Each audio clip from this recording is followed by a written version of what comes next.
Welcome to Behind the Glass Doors. Look, I'm going to start by saying we are pretty excited in this room. Ollie went out and he's bought a whole heap of new gear, I guess you call it. So if you couldn't hear our voice, you'd actually look at us and think we were professional podcasters. Yeah. So yeah, great job. And we were gonna say that the name of this particular title should be, "Oh, this is what we're supposed to sound like." all this time, and not in an auditorium. So thank you for sticking with us for so long with that type of quality, and hopefully there's positive changes moving forward. We hope so. Right, let's get into it. We're going to talk today about the value of a website and why it's worth investing in a professional custom-built website with an agency such as PWD or other agencies who build professional websites. Ollie, what's your thoughts?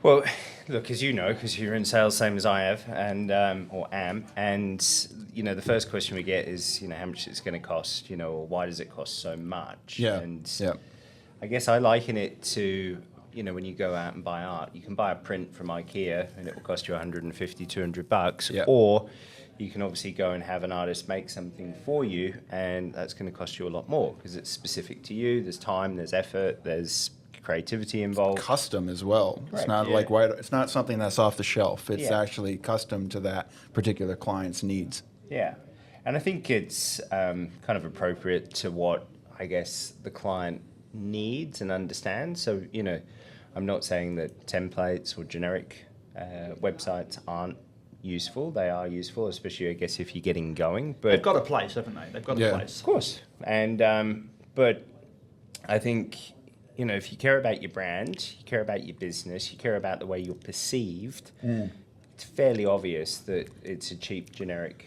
website. And I think an outside customer or potential customer of yours looking at that, in a lot of ways, it's a reflection on you and your professionalism. So do you really want to put something out there which has got generic stock photography on it? It's the same website that you're going to see on perhaps your competitor's site. You wouldn't do that in your normal world. Like you wouldn't do that with your clothes, your jewelry, or your house, or those kind of things. So why would you do it with the face of your business? We've spoke before on here about the website being an extension of your business and almost like a salesperson who goes out into the void 24/7 and promotes your business. And we said then you would not send one of your staff out scruffy hair, like unshaven. Well, maybe I'm unshaven today. Unshaven, like ripped clothes, smelly, washed. You just wouldn't do it. You'd make sure they're presentable, right? And same with your website. It needs to go out to the market presentable.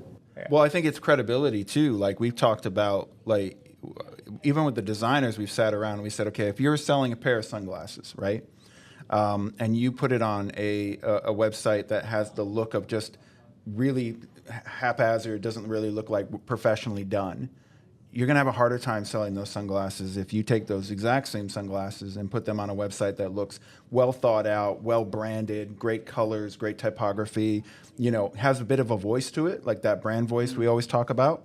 You're going to sell those sunglasses in a more efficient way because people are going to come to that website and they're going to feel comfortable putting their credit card details into something because you've taken the time, the energy, and the effort to create something that's viable to the market. So obviously you care enough about your brand and your product to be able to put that into the market in that way. So Ollie, something we hear a lot as well is about scalability. So I think when you start with I probably shouldn't mention the name of a templated website, but a templated website. And then I say, right, I now want to do X, Y, and Z to it. What generally will happen then if a template versus custom? Look, templated sites, which, to be fair, I'm not going to knock it. That's literally where I started. For people who I started, downloading templates, customizing them, and that's what I sold. But they were very, very cheap because of that. Because the whole thought process was taken out of it. And I guess the biggest difference, and I guess it's relevant to the client, is you're going to get what you get given. Right. It's at the end of the day, the template is the way the template is meant to look and feel. And then if the client wants to start changing it, they're going to incur frustration and fees straight up. Whereas if you go to a custom agency and, of course, you can sit with a design team, PWD is obviously quite unique in this regard in the fact that we do have 4 digital designers. Based here as well. All based here in West Leederville, but shameless plug. But look for the building with a big sign at the top of it. Can we get the applause button? If I knew which button that was, I would press it. Don't press any buttons at all. There you go. Not until we know what this does. No, not until we know what it does. That's becoming a forgotten art in a lot of ways, that you can actually sit with the designer and go through the way you want that user interface to look and the way you want your site to feel. Yeah. And if you care about that, you're going to pay a premium for it. It's the difference of being in business class or economy. Yep. It's when economy you get what you get given. Business class, it's a la carte and you can choose. And that's why they cost what they do, because I've just involved a designer. I've just, added another 30, 40 hours to the process, which clearly we're a time and materials business. Yeah. The other key advantage I feel, apart from an aesthetic one, is that whoever's designing that site, provided you communicate that well enough, and I guess there is an onus upon the client to communicate what they want and what the goal they're trying to achieve, be it sell something, be it generate leads, be it look better in the market or look bigger than they are, because I think websites can do that. Yeah. We've got a client recently, Dartable cybersecurity company, 2 guys. Well, I showed that to another IT provider in this building, and they went, wow. I heard that conversation, by the way. Yeah. On the phone. Yeah, they look really big. Yeah. They've come out of nowhere. They look, and I'm like, no, it's just two guys. 2 guys. Yeah. And that's something we get a lot. People saying, make me look bigger than I am. Sure. Yeah. Right. Yeah. And that's where design-wise, Chris, you can get that across. Well, I think it's also just off the back of what Ollie was saying. It's about when you're creating a website, you're creating strategy right from the start. You're creating a sense of UX in terms of the user experience of what you're trying to convey. When you're using a template or you're trying something that's a little bit more foundation, that's what you're getting. That's it. But when you're creating it from scratch and you're creating a strategy right from the beginning, you have this ability to be able to create those zones of those websites to be more kind of efficient for the user. What were you saying? What was that question? I just want he was saying, making somebody look bigger than they are. Oh, yeah. No, and that is, again, that's the brand voice. When you're creating something, a lot of it, too, when you're creating something to try to make somebody look bigger than they are, I'm really a big believer that background video can be a huge part of that. Because you can show scope and scale of even like somebody who has just working out of a factory. You shoot that factory in a certain way, you're going to create that atmosphere to make it look like that's a bigger space, or it's got, there's a lot more equipment on the floor and those kind of things. So that helps. It made me thought of a website project we didn't do, but a website I saw, and I'm not going to mention it was, when they had all these different services. Yeah. Every single image they had to relate to a service, it was the same person, one of their staff members, literally a one-man business, and it was so obvious that everything they did, it was just this same guy. And I'm like, seriously, at least get some stock footage or something. But just made me laugh.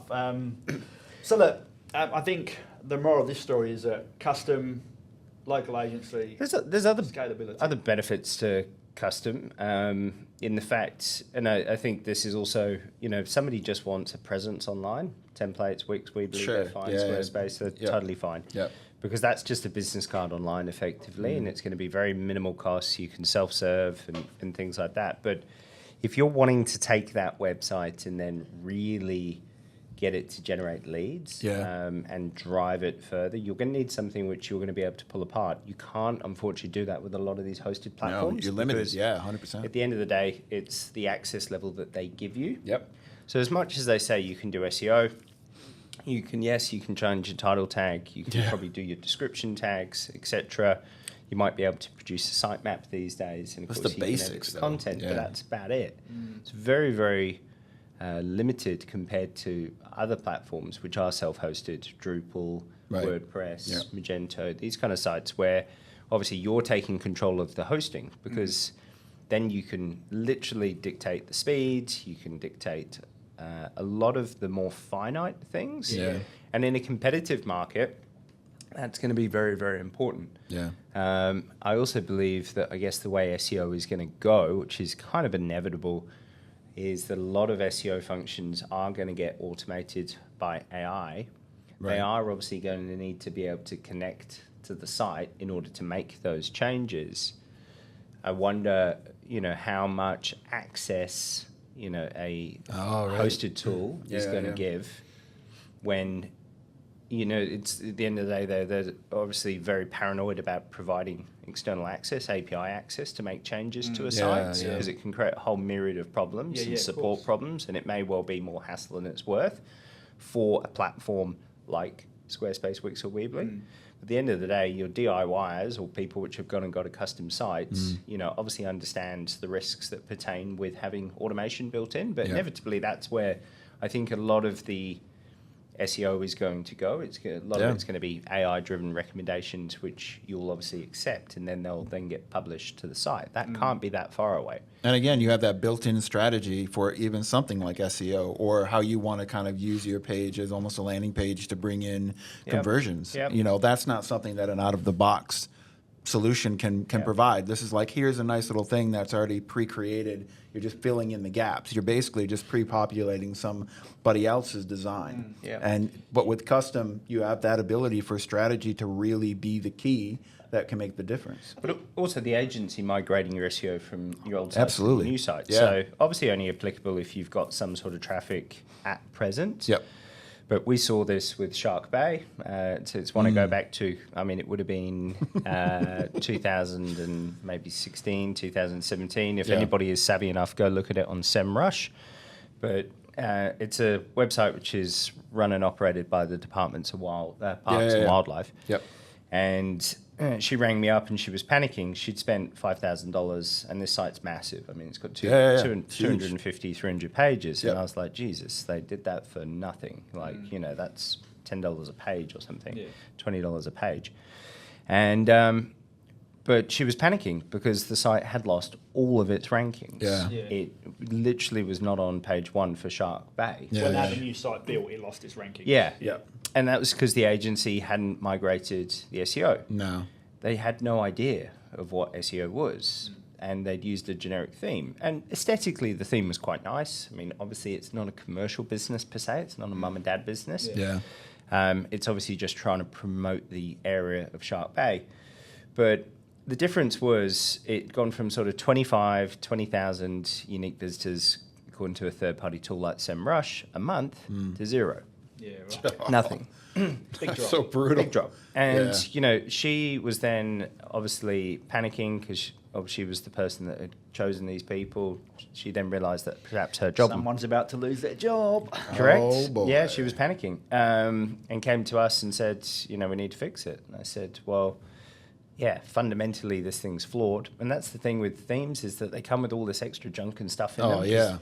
The person that creates that theme obviously just wants to sell as many theme units as they can possibly sell. So they put in all these extra things, but ultimately it slows the site down, or you might have things which are conflicting with one another.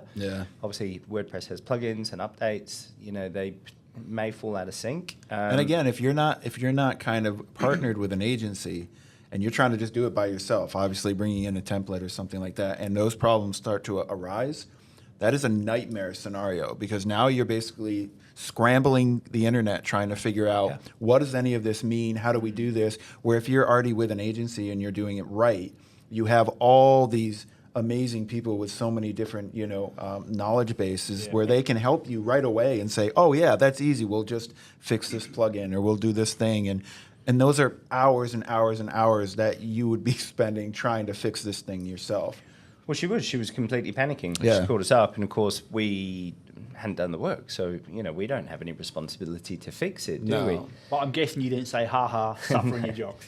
No, we did of course look after it, but it inevitably ended up being a full rebuild. So she essentially paid cheap, paid twice, right? And it did take a while for that traffic to recover. If you look at it now, it's flying. It's in the sort of 25 to 30,000 hits a month range. But it could have ended badly. Could have lost a job. Obviously lost a lot of traffic in the short term. But if that was a mum and dad business, like an air conditioning business, plumbing business, whatever it might have been, that could have been curtains. Oh, absolutely. Literally could have been curtains. And I think the point you made, if someone's just trying to sell a theme and sell lots of them, they're not going to go back and look at your traffic. They're just going to try and sell. Whereas an agency would always look at, like we do here, like someone said, I want to scale my website down to 5 pages. Like, if you do, you're going to lose 20 pages from what you've currently got that are getting traffic already. Right. So we need to point that before they embark on the process. Really good point. There's a client which I I'm a fan of and I care about. And they've recently gone through this. They decided to change their brand to be much more experience focused. Right.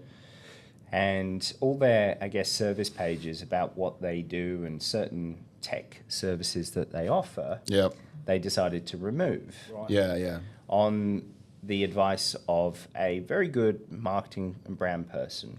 But at the end of the day, if you've got two options, and it is generally two options, one where you're going to get traffic, which obviously means potential, customers and visitors. Yeah. Or one where you're telling a good story, but you're getting no traffic, which would you rather have? Yeah. And of course, that's what, looking at the stats of this site after they've made these changes, that's what they've ended up with. Because most people don't Google experiences when it comes to anything. I don't Google, who's going to give me the greatest web development experience in Perth. Right. Nobody, if you did, we would come up, by the way. Yeah, sure. Nobody Googles that. But they do Google, web development Perth, web designer Perth, et cetera, et cetera. Yeah. So why don't you, use that as your traffic source and then, of course, talk about the experience on that. Create a hybrid. Sell the value. Yeah. Just Instead of just both. cutting your nose off, for the sake of looking good. Yeah, no. Because what's the point It's in like having a beautiful car and keeping it in the garage, right? It's just, that's very true. That's the last thing I would do. Yeah. But I think that's, how much do websites cost? They will cost as much as you want them to. Yeah. If you want them to look amazing, if you want the Ritz-Carlton, it's gonna cost more time, which is inevitably going to cost more money. But if you want something very quick and simple, of course, less hours, less time. And that's why we can't, as you know, in sales, give a fixed answer as much as we would love to that question. It's not that we're trying to get one over on a client or we're trying to upsell them or get as much money. We're not real estate agents or car salespeople or anything like that, right? It's very bespoke. It's very custom to the unique requirements to that individual customer. And we'll always propose suggestions kind of in both camps. It's like, okay, this is the budget that they want to work in. Here's some of the things that we can do. We can also propose these ideas which are out of that particular budget, but it's up to the client whether or not they're kind of keen to those suggestions that will obviously create more of an enhanced site, but it's their choice overall of whether or not they want to kind of move to that. There's enough positives about doing it properly. Oh, yeah. People understand, once you've had the conversation, they understand that it is worth investing in. And if it's not, they understand what they're going to get with that cheaper template option. Well, yeah. Yes, it's worth doing. Probably understand why you're not charging $2,000 for a website. We understand why it's more than that. If we point that out. Yeah, many a guy today who's got a templated site which has literally shut itself, and he's wondering why he's not getting any work, and his finances are looking grim. Yeah. Do it right, do it properly. Pay once, don't pay twice. It's the same old adage. All right, should we wrap it up there? Ollie, just press one button for me. Just test. Don't touch anything. Don't touch. Don't do that. We'll probably try crickets. Nothing's happening. If it closes this out without actually saving Martin, you're in so much trouble. Let's hope that that worked. I'm pretty confident we're going to sound. Well, I'm seeing waveforms, so that's a good sign to start with. So once we see this thing finished, I think we'll have a proper podcast video with the audio we've always supposed to have since we started this thing. Hopefully. All right, let's wrap up there, guys. Ollie, Chris, thanks for joining us, and we'll see you next week on Behind the Glass Doors. Cheers. See ya. Thank you for listening. Please subscribe to us on Apple Podcasts, search Behind the Glass Doors, and you can keep up to date with the latest episodes. Cheers. Cheers.